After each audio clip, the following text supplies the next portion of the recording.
आइए मित्रों देखते हैं टेस्ट सीरीज नंबर 50 हिंदी की प्रतिदिन लगने वाली टेस्ट सीरीज है। प्रश्न नंबर 50, जो पूजा के योग्य हो उसे कहा जाता है पूज्य। जो पूजा के योग्य हो उसे कहा जाता है पूज्य।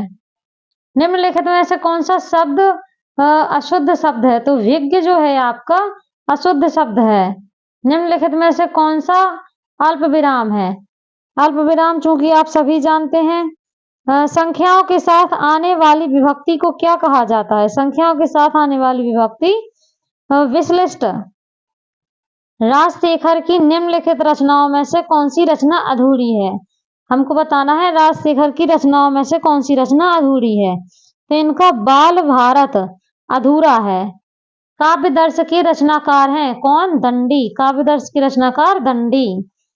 हिंदी भाषा में वचन कितने प्रकार के होते हैं? तो हिंदी में दो ही वचन होते हैं, एक वचन और बहुवचन। लिंग की दृष्टि से दही क्या होता है? लिंग की दृष्टि से दही पुल्लिंग होता है, क्योंकि दही कभी खाई नहीं जाती, दही खाया जाता है।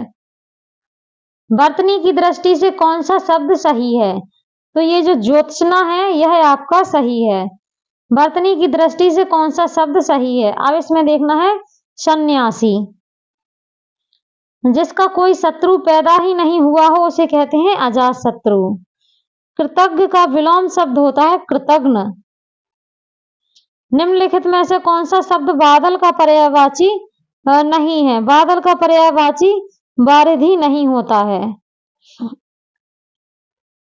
कौन सा वाक्य सही है? कौन सा वाक्य सही है? इसमें आपको वाक्य देखना है। बैल और बकरी घास चरते हैं, यह आपका सही हो जाएगा। उसने कहा है कि मैं घर जाऊंगा, किस तरह का वाक्य है? उसने कहा है कि मैं घर जाऊंगा, की जो शब्द आ गया इसलिए आपका मिश्र वाक्य है। कादम्बरी किसकी रचना है? तो कादम्बरी बाणभट्ट की रचना है। यह टेस्ट सीरीज प्रतिदिन आप सभी को यहाँ पर लगवाई जा रही है, इसलिए जो भी मित्रगण प्रतिदिन क्लासेस में टेस्ट सीरीज लगाना चाहते हैं वह यह क्लास ज्वाइन कर सकते हैं। अगला देखेंगे वाक्यम रसात्मक काव्यम किसका कथन है? यह विश्वनाथ ने कहा है। निम्नलिखित कृतियों में से कौन सी भारवी द्वारा रचित है? किरातार्जुनीयम भारवी द्वारा रचित कृति मानी जाती है। मुद्रा राक्षस नाटक का रचयिता कौन है? मुद्रा राक्षस नाटक विशाखदत्त द्वारा लिखा गया था। अगला देखते हैं प्रश्न नंबर 69। प्रसन्नता शब्द में कौन सी ध्वनि है? प्रसन्नता शब्द में संप्रक्त ध्वनि है, संप्रक्त। निम्नलिखित में से कौन सा शब्द स्त्रीलिंग है? मृत्यु, क्योंकि मृत्यु कभी होता नहीं है, मृत्यु होती है।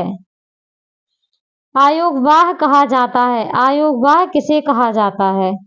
तो विसर्ग को आयोगवाह कहा जाता है। सूर्य का पर्यायवाची नहीं है, सूर्य का पर्यायवाची कौन सा नहीं है? सारंग। अंतरंग का सही विलोम क्या होगा? अंतरंग का बहिरंग।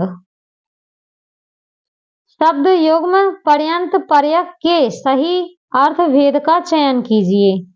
तो इसमें आपका आ जाएगा तक कीड़क।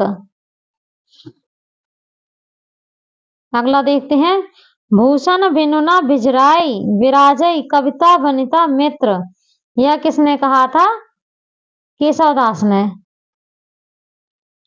आचार्य देव ने किस भाषा को 34वां संचारी भाव माना है?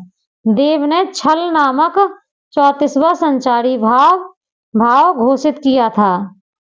एको रसा करुणेव किस कवि की उक्ति है? एको रसा करुणेव किस कवि की उक्ति है? भवभूति ने माना था कि करुणा ही एक रस मात्र है, करुण रस को ही एको रसा करुणेव कहा था। अगला देखते हैं चरण कमल बंदो हरिराई में कौन सा अलंकार है? चरण कमल बंदो हरिराई में रूपक अलंकार है। सिंधु सेज पर धरा वधु अब तनिक संकुचित बैठी सी, इस अवतरण में कौन सी शब्द शक्ति है? यहाँ पर आपका हो जाएगा व्यंजना शब्द शक्ति। किस तिथि को हिंदी को राजभाषा बनाने का निर्णय किया गया था? तो सभी जानते हैं 14 सितंबर 1949 को। हिंदी वर्णमाला में वर्ण होते हैं कितने? 52। अगला देखते हैं। संकर शब्द का अर्थ है दो भाषाओं